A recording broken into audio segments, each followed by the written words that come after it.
Okay guys, I have another book for you. This is an English version, and the title of this book is called An Unauthorized Guide to Godzilla Collectibles by Sean Lincolnback.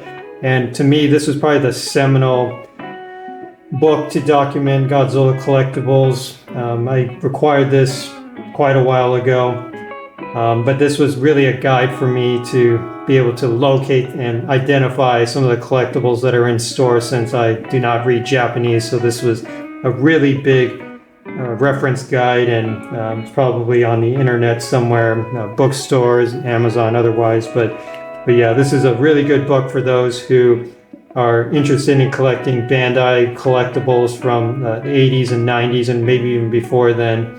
So I'm going to go ahead and just thumb through it right here. So this encompasses a lot of different collectibles, not only toys, but games, clothing, just everything you can kind of think of. And yeah, I think the author did a terrific job in just trying to compile all this information in a format that English speakers could appreciate. And yeah, he certainly goes into depth about his search for the Godzillas and some of the things he was able to identify. There's certainly thousands and thousands of Godzilla products out in the market, but he certainly did a good job of trying to categorize them as best as possible. Okay, so I guess this first section is the art section, and I think most of the stuff is revolving around the Western version of Godzilla. So these artists are Americans or Westerners. Godzuki, that's a cartoon that existed for a little while here. And then we go into some of the other collectibles here. There's the banks that are here, some small toys, some Japanese collectible books. I have yet to find this book. I may end up trying to locate that in the future, but I think that's a pretty good reference point, this Godzilla Toy Museum book that's in Japanese. There's some really cool Godzilla books here. Okay, I guess this is the kind of the clothing and or mask section. I don't know if I have any masks. I never got that into trying to dress up as Godzilla. That would have been a little bit too much for me. You got some puzzles, got some video games, and those Godzilla fans, yeah, there were some Godzilla games out there in the market. I remember playing one on Super Nintendo that it didn't have as much action as I thought it would be, but back in the day, with only so many pixels and computing power, the games were a lot more limited than they are in today's age. There is a soap dish. I do have the soap dish. We got inflatable Godzilla. I think I got that maybe at Toys R Us back in the day. We got into the model section. I think most of these are American model kits, like Aurora. Although on this side there are more Japanese kits. Marusan, some good models here.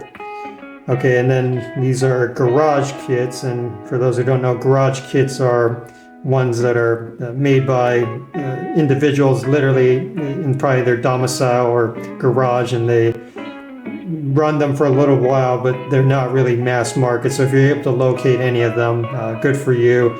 I'm sure they're one of only a few that are in existence. And then some of these here are made by Kyoto. I remember back in the day there was only a few model kits, at least in my preference, that looked really good, and I think Kyoto did a very good job on these Godzilla sculpts. And I got some more models from various other manufacturers. And we get into the movie posters section, which is really cool. We got the Raymond Burr, Godzilla, the various movie posters around that. And I think these are going to be in chronological order. I'm just going to kind of thumb through them, any one of these posters.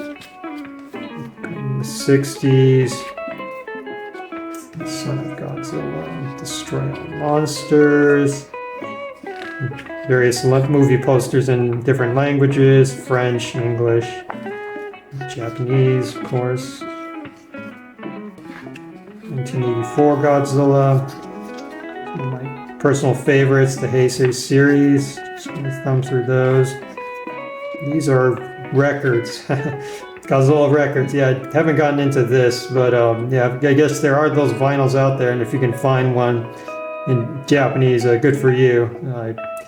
I'm sure they're way more valuable now than they were when I got this book. And then you get into the electronic toys section, and yeah, I do have a few of these. I have the Destroya. I think I might have one of these real action Godzillas at the bottom here. Most of them are made by Bandai, I think. Yep, I got a few of these guys. I move around a lot here. Definitely have this one here. Yeah, so obviously some really cool collectibles here. All different kinds, all different sizes. And again, these are probably before late 90s, so for those new fans out there, if you want to get a bit of nostalgia, if you will, or go down that the history route, you can probably use this book to track some of this stuff down, and at least get a description of it. These are the Bullmark toys. Honestly, I never really got into these all that much just because of the level of detail, but they are one of a kind, and I guess as I get older, they mean more to me now than they did when I was a younger person. Yeah, these all painted by hand, by individuals, nothing too mass manufactured here. Jet Jaguar, got Gigan, Baragon, Godzilla. Yeah, I think I got that guy in Japan a while back. Yeah, I think this is probably my favorite section. Just these are specifically the Bandai Godzillas. I would venture to guess I almost have all of these in my collection, one way or the other. But these were my favorite sculpts. I was always looking for this guy here, but I could never locate him. It's a bronze limited edition Godzilla, great monster series. I do have a version of one of these guys. I may have had an reissue one when I got in Japan. And King Ghidorah, I think I have all of these for sure. Yeah, and I just scoured over this stuff, and I would try to go through every page of this and collect as much as I could, particularly in this section, with the money that I did earn via allowance and things like that. Yeah, all these are some of my favorite figures of all time, and I do have a lot of them, maybe 90%. Gotta find that guy.